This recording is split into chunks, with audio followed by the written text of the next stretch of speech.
Very good game for us. I know it's really early in the season, but I thought we did some really good things. You know, we were very aggressive defensively.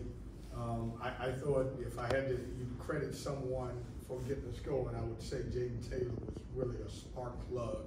He did a great job on the defensive end. Offensively, he was really aggressive getting to the free throw line. I didn't like on Monday that we took 7 free throws and someone came in our house and took a lot more. So that was one of our concentrations to get to the paint and get to the free throw line. I thought we did a tremendous job there. When you look at it, you know, the second game of the year, we've got balanced scoring. I thought guys did a good job.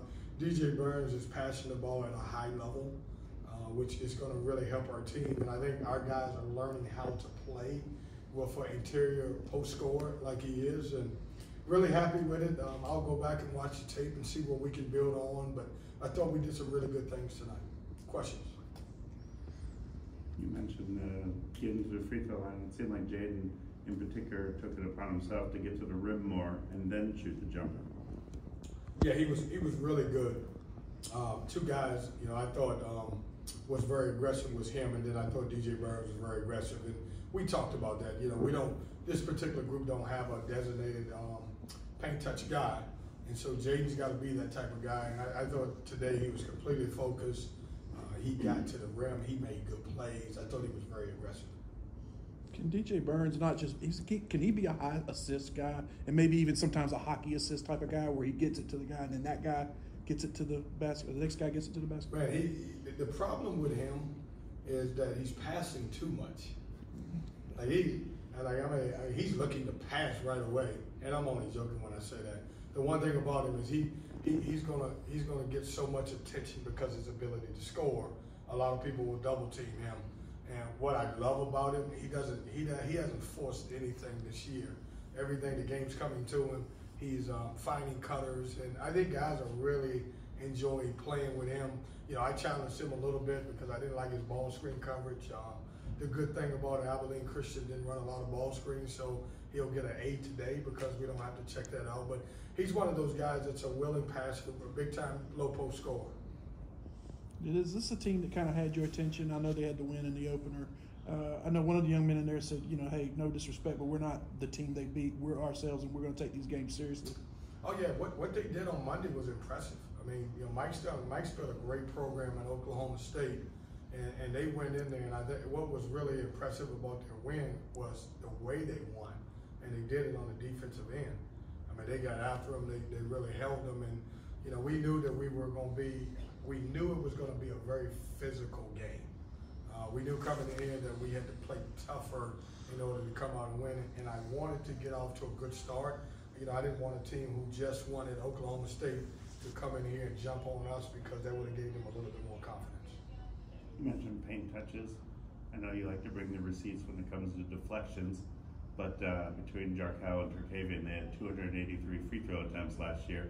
Have you talked to the team at all about, you know, what is needed to get to the free throw line? They don't want to hear anything about Jarkel Joyner and Terkavian Smith now. They love them guys, well, but I will name drop them in a minute. No, we just, you know, those 2 guys were number 1 elite. That was an elite backcourt, and I'm trying not to compare any of these guys to them. I want them to be the best versions of themselves. That being said, somebody has to play that role, and I thought tonight it was Jaden Taylor. How have you seen your current backcourt kind of evolve, you know, over the last week, you know, between Michael O'Connell on Monday night and now Jaden Taylor? Well, it's early, and, you know, I only got a small sample size. You know, we wasn't able to go on a foreign trip this year, so I didn't get a chance to practice 10 times or see them play 3 or 4 games. But in our small sample size, we're growing, we're getting better. I consider this team of having 8 guys who could possibly start on any given night. Speaking of that growth, how much growth have you seen just from Monday to today? A lot, and I think our knowledge of the basketball has gotten better. We are completely taking care of the basketball, which I really like. We're growing defensively as a group, and we're starting to trust one another. And I think that's some of the things that you got to keep building on. It's a long season. We got, you know, long days, long games, long practices, and we got to figure out how to continue to stay hungry and get better.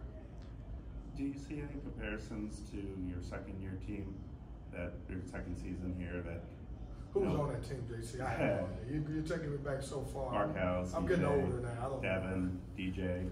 It's hard. You went 10 deep that year, and you didn't really need one guy to be a 20-point per game scorer, but you had like 5 guys who could all score, and it didn't, it was just a kind of a very deep, talented 10-player squad.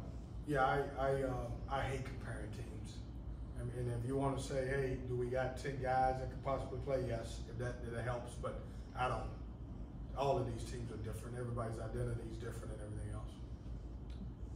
Where do you want to see this team improve? Just get better. I mean, when you listen, we're in the world of, we got 8 new guys. Like, who would have thought that would happen?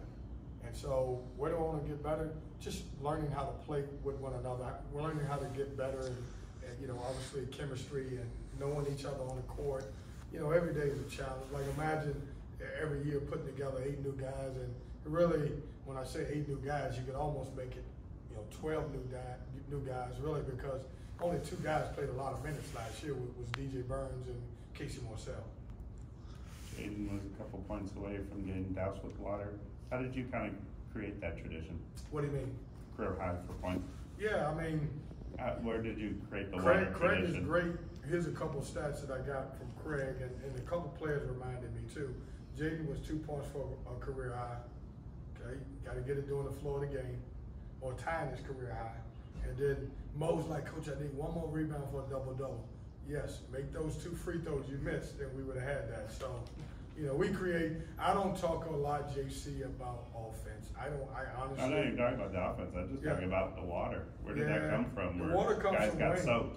Winning is so hard, man. When you win, you got to celebrate. We do the ice cream on the road, and when you win games, it's a lot of things going on in this world.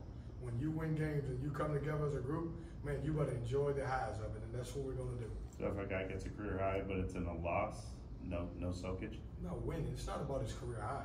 Okay. I didn't douse Jaden Taylor with water. He didn't get it today, but I'm saying in the future. No, I don't know where you got this from. But we don't jump up and throw a guy down because he got career highs. Like his teammates may do, but we jump up and down and have fun anyway. Not for career highs. You know what gets me excited? 14 rebounds from Mo and 12 rebounds tonight for him. That's what get me going. Those are the things that win games. Have you heard anything new on Cam Woods' waiver? Have not. Just waiting.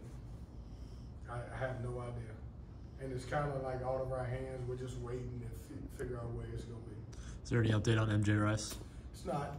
He's still around our team. I don't have a time frame when he's going to come back, but he will be back. But I don't know when. You got a little gap. I guess next game is a week from today, and then after that, it kind of starts to come. They start to go. You've said you want to just see your team get better. Do you feel like they're maturing day by day, and they're going to be ready for this next coming run? Yeah, I mean, we gotta work as professionals this next few days. We gotta take a day or 2 off. We gotta stay sharp because we don't play again till next Friday. And then it's we become an NBA team. You're playing every 2 or 3 days and everything else. So we gotta be very careful with what we do and not overdo it, and make sure we stay sharp and get in the weight room, make sure that we're taking care of our bodies the right way. How much are you looking forward to this next little run of games? I mean, I look forward to the I next know game. you're looking forward to all of it, but I mean, this is a real, as you said, it's sort of an NBA-like schedule. Yeah, I look forward to the next game. I think it's Charleston Southern. I've learned a long time ago never to look ahead.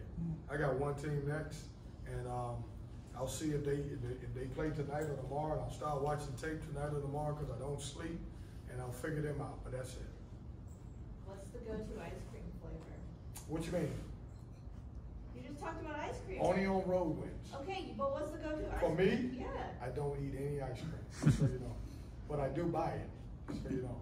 I typically find we go to an ice cream place, and there's not an ice cream place that doesn't have a chocolate chip cookie or something like that, so I eat cookie. I'm lactose intolerant, so I can't. Me too. Yeah. I See, get there you it. go. I get it. Right. Now, when certain places, Chris Zepko, who orders the ice cream, he's really good at finding me ice cream that I can eat. And if I do, it's mostly cookies and cream. Yeah. Is that good? Yeah, thanks. All right. Thanks, guys.